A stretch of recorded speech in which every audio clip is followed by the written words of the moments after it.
दोस्तों, हमारे देश भारत को हमेशा से ही ऋषियों और साधु महात्माओं की भूमि कहा जाता है। भारत में बहुत सारे ब्राह्मण पुजारी निवास करते हैं, जिनमें से कई कथावाचक भी होते हैं।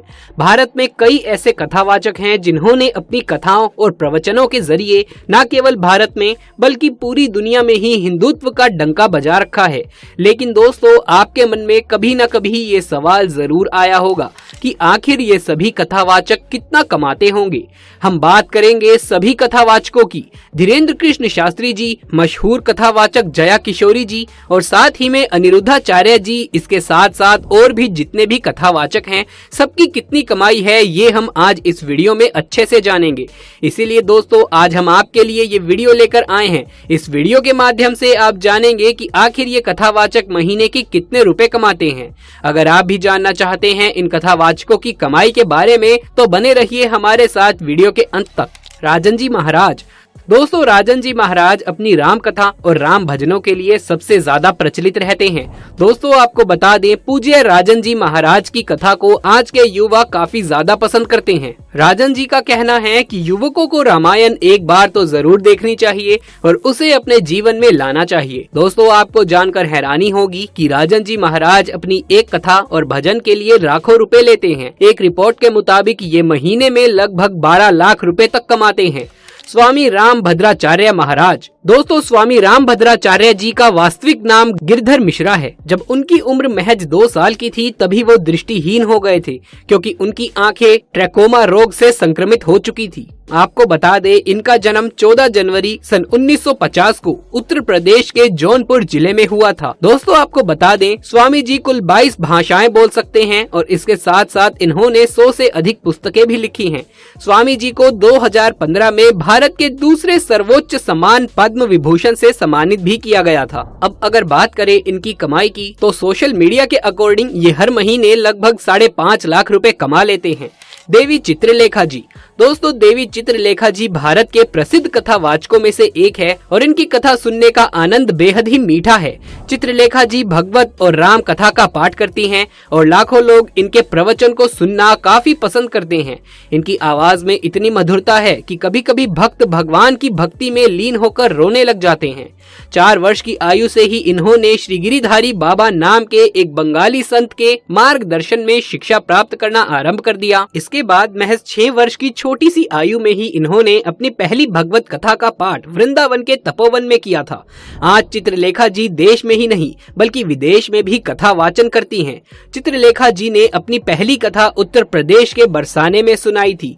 चित्रलेखा जी की कथाओं को टेलीविजन पर कई चैनलों के जरिए टेलीकास्ट भी किया जाता है। साथ ही इनका खुद का एक यूट्यूब चैनल भी है और रिपोर्ट्स के मुताबिक ये हर महीने 10 लाख रुपए तक कमा लेती हैं। श्री इंद्रेश उपाध्याय जी। दोस्तों, इंद्रेश उपाध्याय जी का जन्म 7 अगस्त 1997 को वृंदावन में हुआ था। आपको बता दें कि जब श्री इंद्रेश उपाध्याय जी मात्र 13 वर्ष के थे, तभी इन्होंने श्रीमद् भगवत गीता का पूरा ज्ञान प्राप्त कर लिया था और अपने पिता के कहे अनुसार वो कथा वाचन के साथ साथ एक भक्ति गायक भी बन गए। आज के टाइम पर इनका एक यूट्यूब चैनल है जिसमें ये भक्ति गीत और कथाएं सुनाकर हर महीने 3.5 लाख रुपए तक कमा लेते हैं। श्री गौरव कृष्ण शास्त्री जी। दोस्तों, श्री गौरव कृष्ण शास्त्री जी का जन्म 6 जुलाई साल 1984 को वृंदावन में हुआ था। इनकी कथाओं और प्रवचन को आस्था और अध्यात्म जैसे धार्मिक टीवी चैनलों पर टेलीकास्ट किया जाता है और इन्हें श्रीमद् भगवत गीता का ज्ञान होने के साथ साथ संस्कृत भाषा का भी काफी अच्छा ज्ञान है।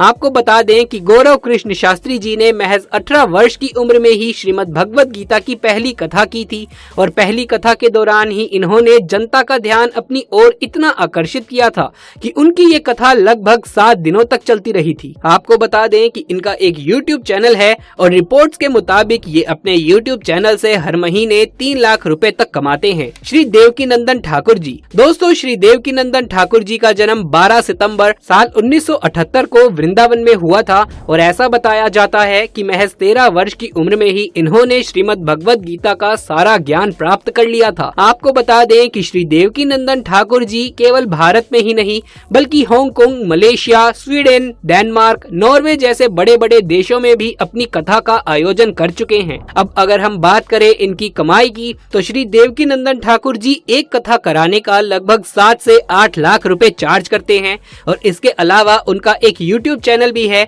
जिससे वो हर महीने 5 लाख रुपए तक कमाते हैं।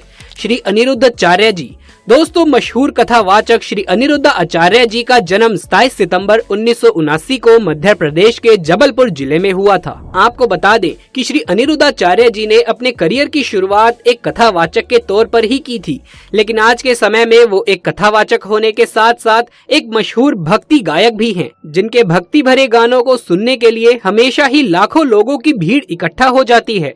अब अगर बात करें इनकी कमाई के बारे में तो रिपोर्ट्स के मुताबिक एक कथा के लिए ये तकरीबन 7 लाख रुपए चार्ज करते हैं और इसके अलावा ये अपने YouTube चैनल से हर महीने लगभग 3 लाख रुपए तक कमा लेते हैं। जया किशोरी जी, मशहूर कथावाचक जया किशोरी जी का जन्म 13 जुलाई साल 1995 को राजस्थान के सुजानगढ़ में हुआ था और इनका असली नाम जया शर्मा है। दोस्तों जया किशोरी जी के बारे में ऐसा बताया जाता है कि जिस उम्र में बच्चे अपनी पढ़ाई या खेल कूद करते हैं उस उम्र में जया किशोरी लोगों को भक्ति गीत आदि की कथाएं सुनाया करती थी।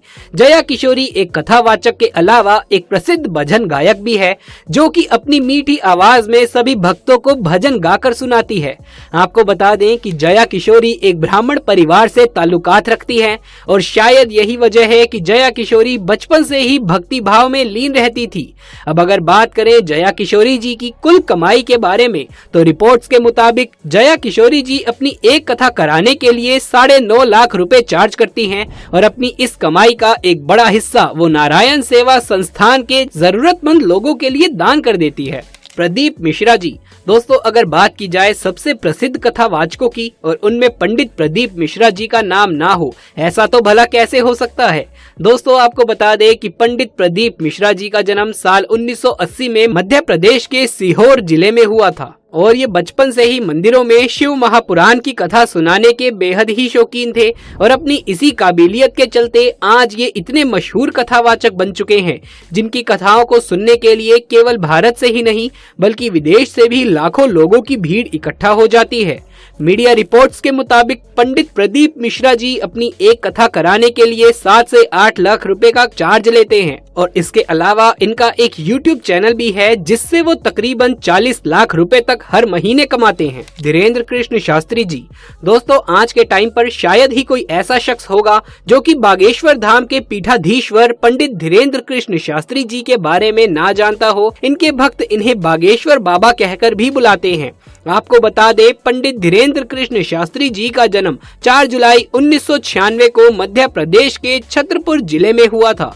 वैसे तो ये रामचरितमानस और रामायण आदि की कथाएं सुनाने का शौक रखते हैं, लेकिन इसके अलावा पंडित धीरेन्द्र कृष्ण शास्त्री जी अपने दिव्य दरबार की वजह से काफी ज्यादा मशहूर हैं। धीरेन्द्र कृष्ण शास्त्री जी एक ऐसे दिव्य दरबार का आयोजन करते हैं जिसमें वो अपने भक्तों की हर समस्या का समाधान बता देते हैं। इस दिव्य दरबार की सबसे बड़ी खासियत ये है कि धीरेन्द्र कृष्ण शास्त्री जी अपने भक्तों को बिना बताए ही उनकी समस्या जान लेते हैं और उसका उपाय एक पर्चे पे लिखकर उन्हें दे देते हैं। हालांकि ऐसा करने से वो कई बार विवादित बयानों में भी नजर आ चुके हैं, लेकिन अपनी इसी खासियत के चलते धीरेन्द्र कृष्ण शास्त्री जी इतने प्रसिद्ध कथावाचक बन चुके हैं कि आज के समय में न केवल भारत से बल्कि पूरी दुनिया के कोने कोने से लोग उनके दिव्य दरबार में दर्शन करने के लिए आते हैं और बड़ी श्रद्धा के साथ उनकी कथाएं सुनते हैं। अब दोस्तों बात करें इनकी कमाई की तो रिपोर्ट्स के मुताबिक ऐसा बताया जाता है कि पंडित धीरेन्द्र कृष्ण शास्त्री जी हर महीने अपने YouTube चैनल से तकरीबन 20 लाख रुपए तक कमाते हैं। तो दोस्तों ये थे भारत के 10 सबसे प्रसिद्ध कथावाचक। वैसे आप इनमें से किस कथावाचक को सबसे ज्यादा पसंद करते हैं नीचे कमेंट बॉक्स में लिख करके जरूर से बताएं। यदि ये वीडियो पसंद आया हो तो इसे एक लाइक करके अपने दोस्तों और रिश्तेदारों में ज्यादा से ज्यादा शेयर कर दें। कमेंट बॉक्स में जय श्री राम, जय श्री कृष्ण, हर हर महादेव लिखना बिल्कुल भी ना भूलें। आगे भी ऐसे वीडियोस लगातार देखते रहने के लिए चैनल को सब्सक्राइब करके पास वाले बेल आइकन को भी जरूर से दबा लीजिए। जल्द मुलाकात होगी आपसे किसी अगले वीडियो में, तब तक के लिए आप सभी का धन्यवाद।